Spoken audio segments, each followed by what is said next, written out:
Well, let us continue with the Ethernet specifics and we will now see what is CSMA CD.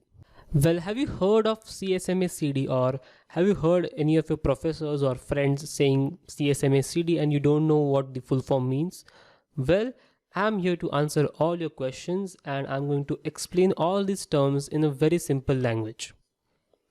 CSMA CD stands for Carrier Sense Multiple Access with Collision Detection, which is a media access control method that helps devices share the bandwidth evenly without having two devices transmit at the same time on the network medium.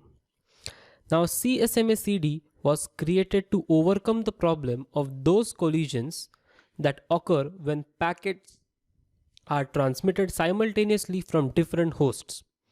And trust me, good collision management is crucial because when a host transmits in a CSMA CD network, all the other hosts on the network receive and examine the transmission.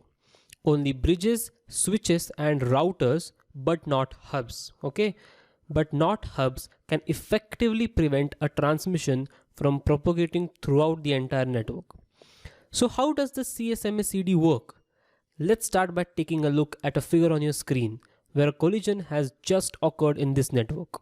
So when a host wants to transmit over the network, it first checks for the presence of a digital signal on the wire.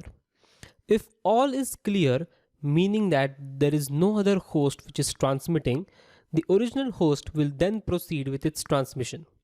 But it does not stop there. The transmitting host constantly monitors that the wire to make sure that no host begins transmitting. If the host detects another signal on the wire, it sends out an extended jam signal that causes all the hosts on the segment to stop sending data. Think like it's a busy signal, which means the line is currently busy. Now the host responds to the jam signal by waiting a while before attempting to transmit again. Back-off algorithms, represented by the clocks counting down on either side of the jammed devices, as you can see on the screen, determine when the colliding stations can retransmit.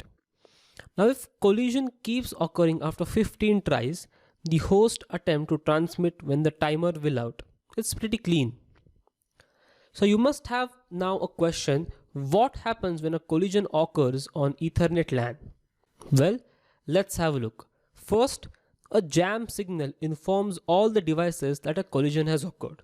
It tells that, okay, wait, no one should transmit right now. There is a collision and probably we should wait for a specific amount of time.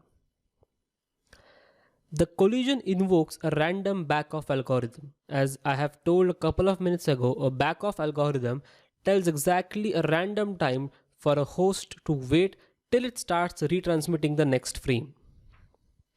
Now each device on the Ethernet stops transmitting for a short time until the timer expires.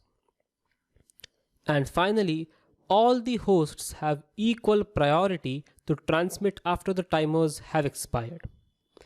CSMA CD have following effects like delay or low throughput or network congestion, and that is why sometimes using CSMA CD becomes handy.